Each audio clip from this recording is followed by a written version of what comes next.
Hello everyone, कैसे हो आप सब। आई होप सभी अच्छे होंगे और आप सभी का रिवीजन भी अच्छी तरह चल रहा होगा। तो देखिए, जैसा कि आपको पता है, जो हमारे HSC CET या फिर STAT PRT TGT PGT में जो हमारा मैथ सेक्शन आएगा, हम उसके यहाँ पर क्वेश्चन प्रैक्टिस कर रहे हैं। ठीक है, तो चलो स्टार्ट करते हैं हम क्वेश्चन नंबर 91 से। तो इसमें क्या दिया हुआ है, 14 मीटर ऊंचाई वाले वर्ताकार बेलन के आधार की त्रिज्या 3 मीटर है, तो बेलन का संपूर्ण पृष्ठीय क्षेत्रफल क्या होगा। तो देखो, बेलन का संपूर्ण पृष्ठीय क्षेत्रफल क्या होता है, ये बताओ सभी। 2πr h+r होता है ना। h की वैल्यू क्या दी हुई है इन्होंने, 14 और रेडियस कितनी दी हुई है, 3। तो इसमें क्या डायरेक्ट पुट कर देंगे, तो 2 × 22/7 मल्टीप्लाई रेडियस r और h कितनी है 14 और रेडियस 3। तो सोल्व करो, 2 × 22/7 मल्टीप्लाई 3 मल्टीप्लाई 7 17 है ना। 14 और 3 17 हो गया ना।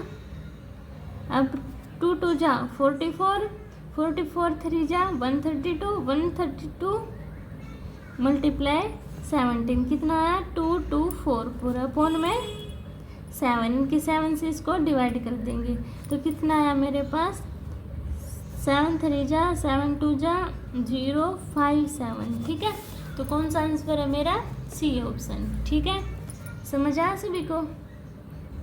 अभी देखिए नेक्स्ट क्वेश्चन 92। एक समद्विबाहु त्रिभुज के कर्ण की लंबाई क्या होगी यदि एक भुजा 4 सेंटीमीटर हो। देखो, मेरे पास समकोण या समद्विबाहु त्रिभुज दे दिया। ठीक है, ये मुझे वैल्यू बतानी है। ठीक है, अब आपको एक बात पता होगी, समद्विबाहु का मतलब कि दो भुजा सेम है।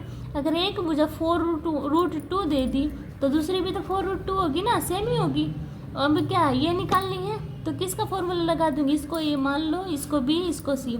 अगर मैं पाइथागोरस प्रमेय लगा देती हूँ तो ये वैल्यू आ जाएगी। क्या होती है पाइथागोरस प्रमेय, ए सी का whole square is equal to A B का whole square plus B C का होल स्क्वायर, यानी कि 4√2 का होल स्क्वायर प्लस 4√2 का होल स्क्वायर। अब इसको ओपन करो, 4√2 का क्या आएगा 32 और प्लस 32, तो ए सी का होल स्क्वायर इक्वल टू 64 है ना। तो ए सी की वैल्यू क्या आई मेरे पास √64, इसका रूट हटाएंगे तो कितना आ जाएगा मेरे पास 8 आ जाएगा। समझ में आया, कोई डाउट है यहाँ तक। ठीक है, अगर कोई डाउट होता है तो कमेंट सेक्शन में बता देना, आपके डाउट क्लियर हो जाएंगे। ठीक है, अब 93 क्वेश्चन देखिए। 20 सेंटीमीटर व्यास वाले वृत्त के केंद्र की 16 सेंटीमीटर लंबाई वाली जीवा से दूरी क्या है। देखो, ये मेरे पास कोई भी वृत्त है, 20 सेंटीमीटर क्या दे दी इसकी पूरी लेंथ, तो ये कितनी होगी मेरे पास 10 होगी ना। अच्छा, जीवा की लंबाई तो क्या है, जैसे कि ये है मेरा, ऐसे नहीं, देखो ये है, ये जीवा होती है ना, यहाँ से यहाँ तक की लंबाई उसने दी है 16 और ये कितनी होगी मेरी 10 होगी ना। ये यहाँ से यहाँ तक भी 10 होगी। अगर मैं रेडियस यहाँ से यहाँ तक निकालूँ तो कितनी होगी, ये भी 10 होगी, 10 ही होगी ना। अब देखो, तो क्या निकालना है मुझे, देखो जीवा वृत्त के केंद्र से जीवा की दूरी निकालनी है। ठीक है, तो देखो इनका नाम रख लेते हैं ओ ए बी, तो ट्रायंगल बन गई, ट्रायंगल ओ ए बी। कैसे निकालेंगे, ओ बी का होल स्क्वायर इक्वल टू क्या होती है मेरे पास ओ ए का स्क्वायर प्लस ओ ए का स्क्वायर प्लस ए बी का होल स्क्वायर, यही होते हैं ना पाइथागोरस प्रमेय। अगर मुझे ओ ए वैल्यू निकालनी है तो क्या करूँगी, ओ ए निकालनी है ना मुझे, ये तो क्या है, ये इसमें क्या होगा ओ बी का whole square minus A B का होल स्क्वायर है ना। ये मेरे पास ये 16 दी हुई है, क्या दी हुई है पूरी देखो ये पूरी 16 दी हुई है, तो ये कितनी होगी 8 और ये रेडियस कितनी दी हुई है 10। तो देखो अब ए बी का स्क्वायर 8 का स्क्वायर कितना होगा 64। सबसे पहले ओ बी है ना, तो ओ बी का लो, ओ और बी, ओ बी का स्क्वायर 10 है तो 10 का स्क्वायर 100 और माइनस ए बी का स्क्वायर 8 का स्क्वायर 64 ओ ए। तो ओ ए इक्वल टू 100 में से 64 माइनस गए रूट 36। 36 किसका स्क्वायर रूट होता है 6 का। तो कितनी क्या वैल्यू आ गई मेरी 6, यानी कि ये कितनी दी हुई है मेरे पास 6 सेंटीमीटर दी हुई है। ठीक है, समझ आया सभी को। अभी देखिए 94, एक शीशे के वर्ताकार बेलन की ऊंचाई 28 सेंटीमीटर तथा आधार की त्रिज्या 6 सेंटीमीटर है। इसमें 1.5 सेंटीमीटर व्यास की कितनी गोलियां बनाई जा सकती हैं। तो देखो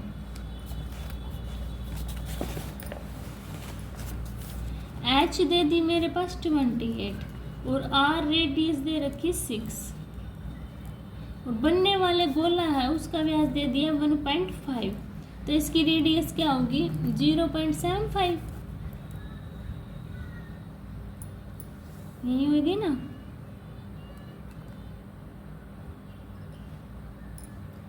ठीक है, इतनी बात समझ में। अभी देखो क्या निकालूंगी मैं, गोलियां निकालनी तो सभी गोलियों का आयतन इज इक्वल टू बेलन का आयतन है ना।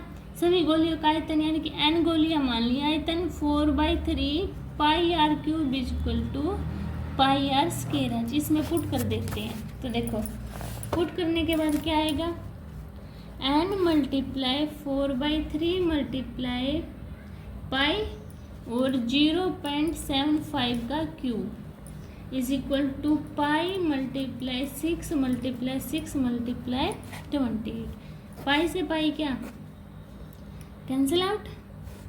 अब इसको ओपन कर दो, क्या से देखो 4 मल्टीप्लाई 75 मल्टीप्लाई 75 मल्टीप्लाई 75 अपॉन 3 है। इस साइड क्या है 6 मल्टीप्लाई 6 मल्टीप्लाई 20। इस सारे को इस साइड लेके जाओ तो एन की वैल्यू आ जाएगी क्या, देखो 6 मल्टीप्लाई 28 और इसमें क्या है पॉइंट है ना, तो उस साइड जाएंगे तो देखो 100 मल्टीप्लाई 100 मल्टीप्लाई 100 अपॉन में 4 मल्टीप्लाई 75 मल्टीप्लाई 75 मल्टीप्लाई 75। 4 7 जा 25 तिया 75, 25 चौका 100, 25 तिया 75, 25 चौका 100, 25 तिया 75, 25 चौका 100, 3 दूनी 6, 3 दूनी 6 और ये 3 भी है ना, ये भी तो ऊपर आएगा और इस 3 से ये 3 कैंसिल आउट। अब ये बच गए 2 दूनी 4, 4 से 28, चौके चौके 16, चौके 64। अब इसके मल्टीप्लाई कर दोगे तो कितना आएगा 1792। ठीक है, तो कितनी गोलियां बना सकते हैं 1792 गोलियां। समझ में आया सभी को। अभी देखिए 95 क्वेश्चन, प्रत्येक 12 सेंटीमीटर भुजा वाले समबाहु त्रिभुज की ऊंचाई क्या होगी। तो देखो कितनी भुजा है 12, क्या फॉर्मूला था ऊंचाई निकालने का √3/2 भुजा, और देखो तो डायरेक्ट पुट कर दो √3/2 भुजा कितनी है 12, तो 2 6 जा 12, तो कितना आया 6√3। तो ऊंचाई क्या होगी मेरी 6√3। ठीक है, समझ आया सभी को। अब देखिए 96, tan 1 degree, tan 2 degree, tan 3 degree, tan 89 degree. तो देखो क्या दिया है tan 1 डिग्री, tan 2 डिग्री, ऐसे जाते हैं tan 89 डिग्री। तो देखो tan 1 डिग्री है जो, इसमें 90 माइनस 81। एक बात ध्यान रखना, ये 1 बना देगा 288 के साथ बना देगा है ना, 377 के साथ, 87 के साथ, ऐसे ऐसे बनाते जाएंगे तो क्या हो जाएगा ये तो डिफाइन नहीं होगा। यहाँ पे देखो एक ऐसी संख्या आएगी जो अकेली रह जाएगी, क्या 1045, और हमें पता है 1045 की वैल्यू क्या होती है 1, तो इसमें डायरेक्ट आंसर क्या आएगा इसका 1। ठीक है, अभी देखिए दो संख्याओं का लघुत्तम तथा महत्तम समापवर्तक का योग तथा अंतर क्रमशः 592 518 है। यदि इन संख्याओं का योग 296 है तो संख्याएं ज्ञात करो। देखो ऑप्शन से उठा लेते हैं। संख्याओं का योग 296, देखो 7 और 1 8 आया, नहीं हो सकता। 8 और 1 9 आया, नहीं हो सकता। 8 7 15 नहीं हो सकता। इसको उठाना 1 1 1 और कितना 185 करना एक बार। 5 और 6 1 और 5 6, 8 और 1 9, 1 1 2, देखो 296 आ गया ना डायरेक्ट। तो यही क्या हो जाएगा ऑप्शन। ज़्यादा आपको रखड़े में पढ़ने की जरूरत ही नहीं है, ठीक है। हम ऐसे इसको डायरेक्ट निकाल देंगे। समझ आया? अभी 98 क्वेश्चन देखिए। एक्स स्क्वायर प्लस ए प्लस 1x प्लस बी के शून्यक -2 तथा 3 हो तो इसमें क्या करेंगे हम? शून्यक मेरे पास दे रखे हैं तो क्या करती हूँ, वैल्यू पुट करती हूँ। देखो x की वैल्यू -2, x की वैल्यू 3, ठीक है। क्या इक्वेशन दी हुई है? एक्स स्क्वायर प्लस ए प्लस 1x प्लस बी, ये इक्वेशन दी हुई है। की वैल्यू निकालनी, 2 पुट करना, 2 का स्क्वायर 4 प्लस का हो जाएगा प्लस ए प्लस 1 -2 प्लस बी। सोल्व करना 4 -2a -2 प्लस बी। सोल्व करना अब इसको। 4 में से 2 गया 2 और -2a plus B equal to 0। अब देखो 2a को उस साइड ले जाओ, b को भी उस साइड ले जाओ इक्वल टू 2। ये फर्स्ट इक्वेशन आ गई। अब 3 को पुट करो। 3 3 जा 9 plus a plus 1 3 plus b, तो 9 plus 3a plus 3 plus b, तो 9 और 3 12, तो 3a plus b plus 12 equal to 0 है ना। तो 3a plus b equal to -12, 3a plus b equal to -12। तो ऐड कर दो, ऐड करने देखो b से b कैंसिल आउट, 2 और 3 5 है और -12 में से 2 गया माइनस का 10, तो a की वैल्यू कितनी आई? डिवाइड करेंगे -2। अब a की वैल्यू को इसमें पुट करना, 2 2 जा 4 -4 उस साइड जाएगा तो प्लस का बन जाएगा। तो क्या आएगी मेरे पास वैल्यू 6, तो b की वैल्यू क्या आएगी मेरे पास -6, ठीक है। पुट करके देख लेना आप। समझ आया सभी को? ठीक है। अभी देखिए 99 8 हो गया ना। 99 सरल रेखा x plus 3y equal to 7 में बिंदु 3 8 का प्रतिबिंब है।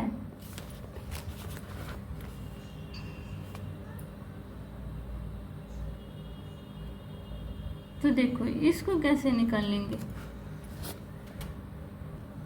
देखो सरल रेखा प्रतिबिंब निकालना है तो मध्य बिंदु होता है ना, उसके निर्देशांक होती है मेरे पास h और k। क्या होते हैं? h और k। ये थोड़ा लेंथी पड़ेगा। ये आपका जो SSCET में होगा ना उसमें इस टाइप के क्वेश्चन नहीं आएंगे, ठीक है। ये आपका स्टेट के लिए इम्पोर्टेंट है। तो देखो क्या होते हैं, x1 plus x2 upon 2, y1 plus y2 upon 2, x 3 और 8 मेरे पास वैल्यू दी हुई है। तो 3 plus a upon 2, 8 plus b upon 2, ठीक है। x2 y2 की वैल्यू ये और भी मान ली मैंने। अब इसको इक्वेशन में पुट कर देते हैं। क्या इक्वेशन है? x plus 3y equal to 7। तो पुट करना 3 plus a upon 2, 3 8 plus B upon 2 equal to 7, ठीक है। इस इक्वेशन को सोल्व करना, मैं डायरेक्ट लिख देती हूँ। सोल्व करने के बाद आएगा a plus 3 B equal to -13, ठीक है। और मेरे पास इक्वेशन क्या दी हुई थी? x प्लस 3 इक्वल टू 7, यही दी है ना। y की वैल्यू निकाल लूँगी तो क्या आएगा? -1/3x plus 7/3। इसमें m की वैल्यू क्या होती है? y equal to mx plus c होता है ना। m क्या है यहाँ पे? -1/3, यही है ना। अब देखो तो m2 निकालने के लिए क्या करेंगे? y2 minus y1 x2 minus x1। तो y2 क्या है मेरे पास? 8 माइनस b और 3 माइनस a। तो क्या करते हैं हम?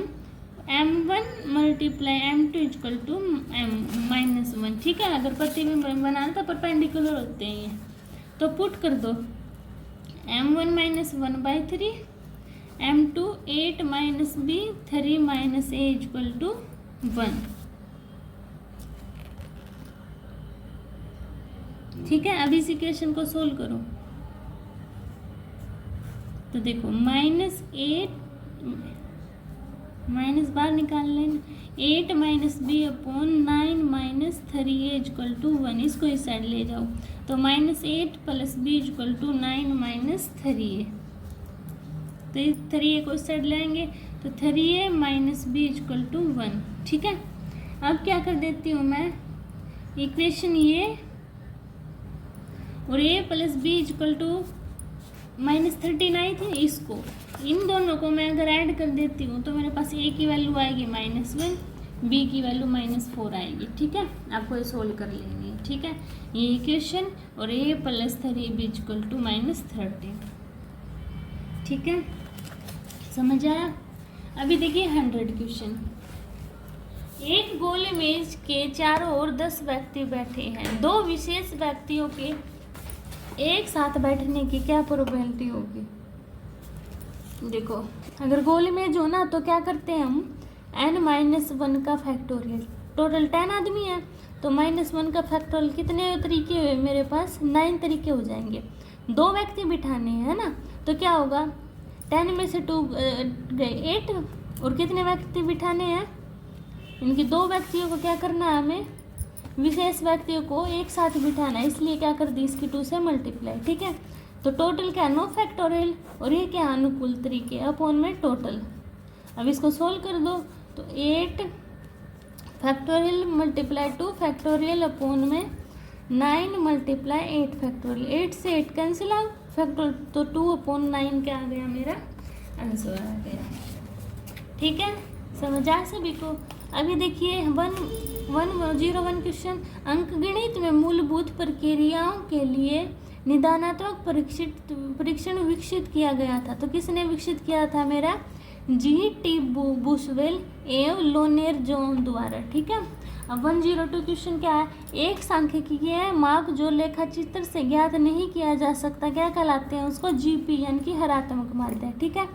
अब कोई त्रिभुज दी हुई है, 3 angle A equal to 4 angle B equal to 6 angle C, A B की वैल्यू निकालें तो देखो क्या दी हुई है, 3 angle A 4 angle B 6 angle C, इनका एलसीएम ले लो, 24 आ गया।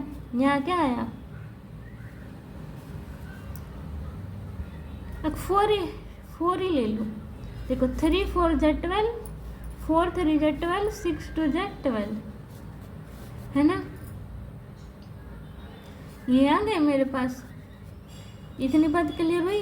अब देखो, अब मुझे पता है अगर जो मेरे पास कोई भी त्रिभुज होता है उसके एंगल का सम 180 होता है, तो इसको इनका सम क्या होगा 180, इसको 4x मान लो, इसको 3x, इसको 2x, किसके इक्वल है सम 180, ऐड करो 4 3 7 और 2 9x इक्वल टू 180, तो x की वैल्यू क्या आई 20। अब किसकी निकालनी थी, a की, तो 4 × 20 इक्वल टू 80, तो क्या आ गया मेरा आंसर 80, ठीक है। 104 देखिए, अज्ञात से ज्ञात की ओर किस शिक्षण विधि में प्रयुक्त है, अज्ञात से ज्ञात की ओर होता है मेरा विश्लेषण विधि में, किस में होता है विश्लेषण विधि में, ठीक है। अब देखिए 105 क्वेश्चन, 23 तथा 100 के मध्य 6 से पूर्णतः विभाजित होने वाली प्राप्त संख्या है, 23 से 100 की, 23 के बाद 24 आता है, 24 से फिर 30 36 कहाँ तक होंगी 96 तक, है ना। ये देखो सबसे पहले मुझे क्या n की वैल्यू निकालनी है ना, तो उसके लिए मुझे क्या करना पड़ेगा, देखो a की वैल्यू क्या है मेरे पास 24 और d की वैल्यू क्या है 6 और l यानी कि an की वैल्यू क्या है 96, तो फॉर्मूला क्या आता है an = a + n-1 × d, an 96, a की वैल्यू 24 + n-1, d की वैल्यू 6, इसको इसमें से माइनस कर देंगे, 6 में से 4 गया 2, 9 में से 2 गया 7 = n-1 6, 6 को इस साइड ले डिवाइड कर देंगे, 72/6 कितना है 12 इक्वल टू n माइनस 1 को इस साइड लेके जाओ तो 12 + 1 इक्वल टू n, तो n की वैल्यू कितनी आ गई मेरे पास 30। ठीक है, निकाल दोगे, ऐसे आपको सोल्व करना था। अब देखो 12 भुजाओं वाले बहुभुज के विकर्णों की संख्या क्या होगी, तो इसका फॉर्मूला आता है n × n - 3/2, ये याद रखना। ठीक है, n की वैल्यू क्या दी हुई है 12, तो 12 × 12 में से 3 गए 9/2, 2 6 जा 12, 6 9 जा 54, तो b क्या हो गया मेरा राइट हो गया। समझ आया? देखो क्वेश्चन क्या है 107 में, इसको हम ऑप्शन से भी कर सकते हैं। कैसे, मान लो मैंने ऑप्शन डी उठा लिया, डी है, इसका इससे करके दिखा देती हूँ। देखो क्या है 750 और 600 है। ठीक है, तो देखो ऑप्शन ऐसे भी कैंसिल हो जाते हैं। देखो 1350 है, उनका सम 1350 आना चाहिए। देखो 0 0 ये हो सकता है, इसमें 6 आया ये कैंसिल, इसमें 5 आया ये भी कैंसिल, ये 2 बचे ना। अभी इन पे ऑप्शन ट्राई कर लेते हैं। देखो 750 में 6% की आई तो 94/100, 0 से 0 कैंसिल आउट, 2 5 जा 10, 2 4 जा 8, 2 7 जा, है ना, और 5 5 5 25। अब 15 × 47